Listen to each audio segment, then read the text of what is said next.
So hello my students, I am Taras Khurana from Khurana coaching classes. So students, आज की इस video lecture के अंदर हम इंपॉर्टेंट एमसीक्यूज डिस्कस करेंगे जो कि माइक्रो ऑर्गेनिज्म के रिलेटेड होंगे। ये बायोलॉजी के रिलेटेड वीडियो होगी। जिन भी स्टूडेंट्स को माइक्रो ऑर्गेनिज्म के रिलेटेड एमसीक्यूज चाहिए तो ये वीडियो उनके लिए है। सबसे पहले अगर हम बात करें क्वेश्चन नंबर 1 की, the study of micro organism is called. देखो बच्चे, हमें बताना है कि स्टडी ऑफ माइक्रो ऑर्गेनिज्म किसको बोलते हैं बच्चों। Mycology, microbiology, virology, pathology. तो देखो स्टूडेंट्स, आपने ये चीज़ देखी होगी कि जब भी किसी वर्ड के पीछे बायोलॉजी के अंदर हमेशा मेरी बात याद रखना कि लॉजी आ जाएगा ना, तो उसका मतलब होता है स्टडी। तो अभी ये पूछ रहे हैं माइक्रो ऑर्गेनिज्म की study, that is micro word, that is from micro organism, and logy study. तो microbiology is the right answer. After that अगर हम बात करें नेक्स्ट क्वेश्चन, सेकेंड क्वेश्चन पे चले, which of these is not a micro organism बच्चों, virus, bacterium, amoeba या earthworm. तो देखो बच्चों, बाकी सारे जो हैं, अगर हम अर्थवॉर्म की बात करें वो एक्चुअली में ना लार्ज साइज का होता है। माइक्रो ऑर्गेनिज्म वो होते हैं बहुत ही स्मॉल साइज्ड होते हैं जिन्हें हम नेकेड आई से नहीं देख सकते हैं। ठीक है, so these are the small micro organism, small size के होते हैं, बट अर्थवॉर्म जो है वो लार्ज साइज का होता है, इसीलिए it is not considered to be the micro organism. After that next question, who discovered microorganism first with a simple microscope? Louis Pasteur, Anton van Leeuwenhoek, Robert Koch or Alexander Fleming? So the right answer is option B, Anton van Leeuwenhoek. After that, next question. Question number 4, which group includes unicellular eukaryotes, bacteria, protozoa, virus and algae? So बच्चों, इनमें से कौन सा right option है? Unicellular eukaryotes हैं जिनके पास true nucleus होता है, so protozoa and algae. Okay, both are the right answers, option B and D.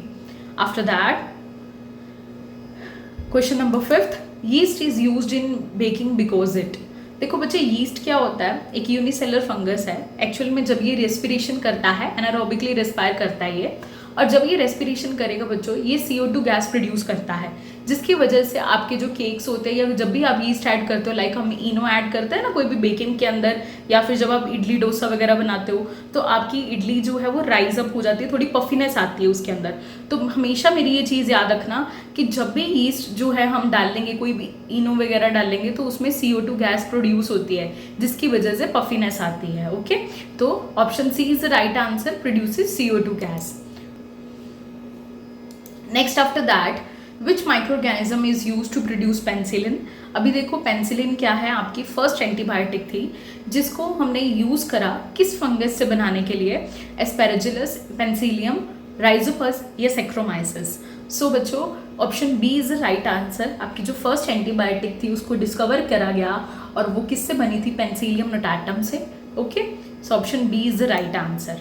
After that अगर हम बात करें question number 7, blue green algae like anabaena fix. अब एनाबिना जो है वो क्या फिक्स करती है बच्चों? ब्लू ग्रीन एल्गी जैसे कि oxygen, nitrogen, carbon and sulphur. So option B is the right answer बच्चों।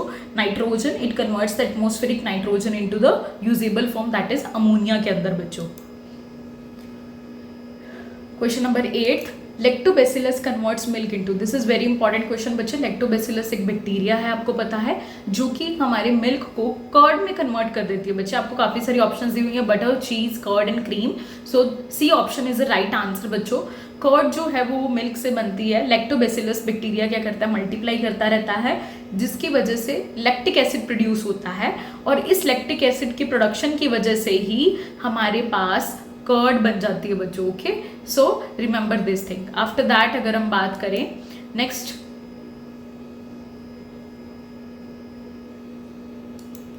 Bacteria in the soil that return nitrogen to air. देखो बच्चे, जो बैक्टीरिया होता है हमारे सॉइल के अंदर, वो क्या करता है? नाइट्रोजन को, कौन सा ऐसा बैक्टीरिया है? Bacteria in the soil that return nitrogen to air, वापस नाइट्रोजन को एयर में भेजना, कौन सा ऐसा बैक्टीरिया है? Nitrogen fixers, decomposers, denitrifying bacteria, cyanobacteria. आपको नेम से क्लियर हो रहा है बच्चे, option C is the right answer, denitrifying bacteria, जैसे कि स्यूडोमोनास हो गया। Okay, after that question number 10, the vaccine for the small pox was discovered by. Small pox की वैक्सीन बच्चे किसने डिस्कवर करी थी? Edward Jenner, Louis Pasteur, Robert Koch, Fleming. So option A is the right answer. 1796 के अंदर first successful vaccine बनी थी ये स्मॉल पॉक्स की, जो कि एडवर्ड जेनर ने डिस्कवर करी थी। Alright, next after that malaria, is caused by, malaria किसके थ्रू होता है बच्चों, वायरस, प्रोटोजोआ, बैक्टीरियम या fungus. So option B is the right answer बच्चे, प्लाज्मोडियम पैरासाइट होता है which is a protozoan. Okay, after that अगर हम बात करें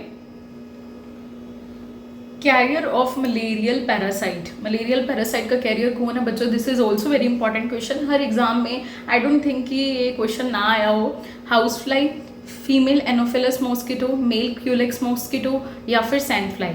सो option B is the right answer बच्चों, ये याद रखना, it is a very important question, female anopheles mosquito, option B is the right answer. Next after that अगर हम चले क्वेश्चन नंबर 13 पे, the disease caused by salmonella typhi bacteria, salmonella typhi bacteria से कौन सा डिजीज होता है बच्चों, cholera, typhoid, tuberculosis, rabies. So the right answer is typhoid. देखो बच्चे सैल्मोनेला टाइफी पूरा नाम है बैक्टीरिया का, तो टी से याद रख लेना टाइफाइड। ओके, टाइफी और टाइफाइड, ओके, ऐसे भी याद रख सकते हो आप अगर आपको बैक्टीरिया का नाम ही नहीं याद होता ना। नेक्स्ट आफ्टर दैट अगर हम चले 14th, disease spread by dog bite, आपको पता ही है बच्चों की डॉग की बाइट करने से कौन सा डिजीज होता है बच्चे, हमें मीजल्स, रेबीज, इन्फ्लुएंजा, पोलियो, ये सबको ही पता होगा, रेबीज हो जाती है बच्चों डॉग की बाइट से, हमें वायरल डिजीज है ये एक।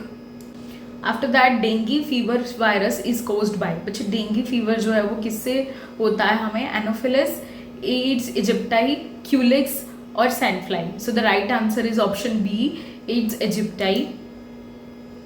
After that question number 16, which is a viral disease, viral disease कौन सा है बच्चों, टाइफाइड, मीजल्स, कॉलरा, प्लेग। तो राइट आंसर इज मीजल्स, एक वायरल डिजीज है, मतलब वायरस के थ्रू फैलता है ये। Which bacteria cause food poisoning improperly cooked food, अगर आप कच्चा पक्का खाना खाते हो, मतलब आप अच्छे से मतलब कुक्ड फूड नहीं खाओगे, तो कौन सा बैक्टीरिया की वजह से आपको फूड पॉइजनिंग हो सकती है बच्चों, salmonella, lactobacillus, clostridium, rhizobium. So options A and C दोनों ही सही हैं ऑप्शंस बच्चे, salmonella and clostridium both are the right answers. Okay, lactobacillus तो आपको पता ही है, ये कर्ड बनाने में हेल्प करता है, राइजोबियम बच्चा आप ना सारी, अगर आपको आंसर नहीं भी पता होगा ना, आप सारी ऑप्शंस पे जाके देखा करो कि लैक्टोबैसिलस का तो कर्ड वाला काम था, राइजोबियम तो नाइट्रोजन फिक्सेशन का काम करता है, तो salmonella and clostridium will be the right answers. Okay, after that अगर हम बात करें, ऐसे ना ऑप्शंस को चेक करते रहा करो कि सारे ऑप्शंस को ध्यान से देखना चाहिए, सीधा नहीं कि क्वेश्चन पढ़ा और आंसर टिक कर दिया। Rust of wheat is caused by, so virus, bacterium, fungus और protozoa. So the right answer is बच्चों फंगस, रस्ट ऑफ व्हीट, ये भी बहुत इंपॉर्टेंट क्वेश्चन है। Next after that question number 19, common cold mainly spread by, आपको पता है common cold एक कम्युनिकेबल डिजीज है जो कि इन्फेक्टेड पर्सन से वो हेल्दी पर्सन ट्रांसफर करता है, वाटर ड्रॉपलेट्स इन एयर या food and soil. So of course NCERT की इंपॉर्टेंट लाइन भी है ये, common cold droplets in air से फैलता है, आपको पता ही है, जब आप अपना यूज़ करते हो हैंड्स या वो सारी ड्रॉपलेट सीधा आपके हैंड्स पे जाती है तो इससे जर्म्स फैल जाती हैं, तो droplets in air will be the right answer. After that adds is caused bye, this is also very important question, acquired immunodeficiency syndrome, एक ऐसा मतलब डिजीज है जो कि वायरस से होता है बच्चों, that is HIV, HCV, HDV। So the right answer is HIV, human immunodeficiency virus, option A is the right answer बच्चों। HIV बहुत इंपॉर्टेंट है ये वाला question. Okay, next after that sugar and salt prevent food spoilage, killing microbes, removing oxygen, plasmolysis of microbes, heating. So the right answer is option C बच्चों, plasmolysis of microbes से मतलब है बच्चों क्या कर दिया जाता है एक्चुअली में ना, वाटर रिमूव कर दिया जाता है, डिहाइड्रेशन कंडीशन मतलब एक प्रोड्यूस होती है, आपको पता है प्लाज्मोलिसिस मतलब वाटर लॉस होना, तो ओस्मोसिस प्रोसेस होता है एक तरह का, जिसके क्योंकि शुगर एंड सॉल्ट क्या कर देते हैं, कंसंट्रेशन को बढ़ा देते हैं, जिसकी वजह से क्या होता है माइक्रोब्स की जो ग्रोथ होती है वो कम हो जाती है क्योंकि डिहाइड्रेशन हो जाती है, तो plasmolysis of microbes. After that अगर हम बात करें question number 22, refrigerator slows spoilage by, आपको पता है कि हम खाना अपना फ्रिज में रख देते हैं जिसकी वजह से माइक्रोब्स का अटैक नहीं बढ़ता है ना, चाहे हम दूध की बात करें या कोई भी हम चीज़ बनाते हैं तो हमें फ्रिज में क्यों रखते हैं, उसको रेफ्रिजरेटर में क्यों रखते हैं, माइक्रोब्स को किल हो जाते हैं उससे, टेम्परेचर लो कर देता है प्लाज्मोलिसिस या लो टेम्परेचर करता है ताकि फास्ट हो जाए growth. So the option B is the right answer. बच्चे आपको पता है रेफ्रिजरेटर के अंदर टेम्परेचर कम कर दिया जाता है जिससे माइक्रोब्स की ग्रोथ जो होती है वो कम हो जाती है। ऑप्शन यहाँ पे करेक्ट कर लेना बच्चे, option B is the right answer, option C नहीं आएगा। Okay, lowering temperature to slow down their growth. Third, which chemical is added to pickles as preservative. बच्चे पिकल्स के अंदर as a preservative, food preservatives आपको पता होगा जो हम माइक्रो ऑर्गेनिज्म के अटैक से बचने के लिए करते हैं। तो फूड प्रिजर्वेटिव्स पिकल्स हम ऐसा क्या ऐड करते हैं ताकि माइक्रोब्स का अटैक ना हो? Vinegar, alcohol, sodium bicarbonate, lime water. So the right answer is बच्चों विनेगर, पता होना चाहिए आपको, जिसमें एसिटिक एसिड होता है, आपको पता होगा। After that, pasteurization of milk involves heating to about 40 degree Celsius, 50 degree, 70, 80। सो बच्चे पेस्चराइजेशन ऑफ मिल्क आपको पता होगा, एक बेसिकली हम मिल्क को बॉयल करते हैं, एक फिर उसको कूल करने के लिए रख देते हैं। तो एक कंडीशन हम रखते हैं कि टेम्परेचर इतना होना चाहिए और इतने टाइम तक हमने उसको बॉयल करना है। तो 72 डिग्री सेल्सियस। बच्चे अब देखो आपको ना ऑप्शंस हो सकता है पेपर के अंदर है ना नियर अबाउट 40, 50, 70 और 80 दिया हुआ है, आपको एग्जैक्ट टेम्परेचर 72 नहीं दिया हुआ है। तो ऐसे ना कई बुक्स में एग्जैक्ट टेम्परेचर दिया हुआ है 72 degree Celsius. So don't get confuse in this thing, क्योंकि आपको एग्जाम के अंदर ना हमेशा अप्रोक्स वैल्यूज भी पूछ ली जाती हैं, तो बच्चे वहाँ कंफ्यूज हो जाते हैं कि कौन सी ऑप्शन पे टिक करें। तो आप देखो यहाँ पे कि हमें नियर अबाउट 72 के 70 दिख रहा है, तो 60 to 70 टेम्परेचर जब भी आ जाए तो बस उस पर टिक कर देना। ओके, 72 डिग्री सेल्सियस तक हम उसको हीट करते हैं फॉर 15 सेकेंड एंड उसको कूलिंग करते हैं। तो this is a pasteurization of milk. After that अगर हम बात करें 25th क्वेश्चन की, canning of food prevent spoilage by. देखो बच्चे हम फूड को कैंस में रखते हैं, है ना, तो उससे क्या होता है? Adding sugar, removing air and sealing and freezing, adding salt. So the option B is the right answer. बच्चे कैनिंग इसीलिए करवाई जाती है, फूड को कैंस में इसलिए बंद करा जाता है ताकि उसमें से एयर को रिमूव कर दिया जाए, क्योंकि आपको पता है कि अगर एयर होगी तो उसमें माइक्रो ऑर्गेनिज्म का अटैक ज़्यादा हो सकता है। तो कैनिंग हम एक टेक्निक यूज़ करते हैं, एक मैथड यूज़ करते हैं। Which gas is used in vacuum packing? That is nitrogen, oxygen, carbon dioxide and hydrogen. So option A is the right answer। आपको पता है कि कोई भी जैसे आप चिप्स के पैकेट वगैरह लेते हो तो उसमें नाइट्रोजन गैस ऐड करी जाती है, तो ताकि उसमें कोई भी माइक्रोब का अटैक ना हो सके। ठीक है, तो नाइट्रोजन गैस का यूज़ करा जाता है। तो बड़ी इंपॉर्टेंट चीज़ है वैक्यूम के लिए, बड़ा इंपॉर्टेंट क्वेश्चन है, पता होना चाहिए आपको। आफ्टर दैट अगर हम बात करें question number 27, microbes that decompose dead plants and animals. आपको पता है कि जो डेड एंड डिकेइंग चीज़ों पे फीड करते हैं बच्चे और एनवायरनमेंट को क्लीन करने का काम करते हैं, प्रोड्यूसर्स, डिकम्पोजर्स, कंज्यूमर्स और हर्बीवोर्स। तो आपको पता है ये डिकम्पोजर्स, बच्चे डिकम्पोज से ही देख लो ना, डिकम्पोजर्स ये चीज़ें तो इंपॉर्टेंट है। प्रोड्यूसर्स प्लांट्स होते हैं, हर्बीवोर्स जो प्लांट्स को खाते हैं, एंड देन फर्दर कंज्यूमर्स होते हैं जो हर्बीवोर्स को खाएंगे। तो डिकम्पोजर्स क्या हैं? जो डेड चीज़ों पे फीड करते हैं। तो option B is the right answer. ये तो बहुत ही जनरल क्वेश्चन था। Which micro organism helps in the production of biogas? So this is also very important question बच्चे। ऐसे माइक्रो ऑर्गेनिज्म जो बायोगैस की प्रोडक्शन में हेल्प करते हैं, मिथेनोजेनिक बैक्टीरिया, फंगस, वायरस और protozoa. So the right answer is option A, methanogenic bacteria, जो कि मीथेन गैस प्रोड्यूस करते हैं बच्चों। This is very important question. Extra चीज़ें भी बता रही हूँ साथ में, उसको नोट डाउन करते जाइएगा। राइजोबियम लिव्स इन, राइजोबियम कहाँ रहता है बच्चों? लीव्स में, root nodules of the legumes, stem के अंदर या सॉइल सरफेस के अंदर। This is very important question. Rhizobium nitrogen fixation का काम करते हैं bacteria, root nodules of leguminous plants के अंदर रहते हैं बच्चों।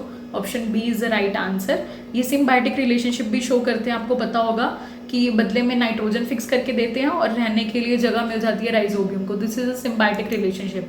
After that question number 30, microbes that help in nitrogen fixation except. तो ऐसे माइक्रोब्स जो नाइट्रोजन फिक्सेशन में हेल्प करते हैं एक्सेप्ट। अब देखो बच्चे ना क्या करते हैं, हेल्प इन नाइट्रोजन फिक्सेशन जल्दी से टिक कर दिया, अब कंफ्यूज हो गए कि कौन सी ऑप्शन आएगी। बच्चे एक्सेप्ट पे ध्यान देना जरूरी है। Rhizobium, azotobacter, nitrosomonas, Clostridium.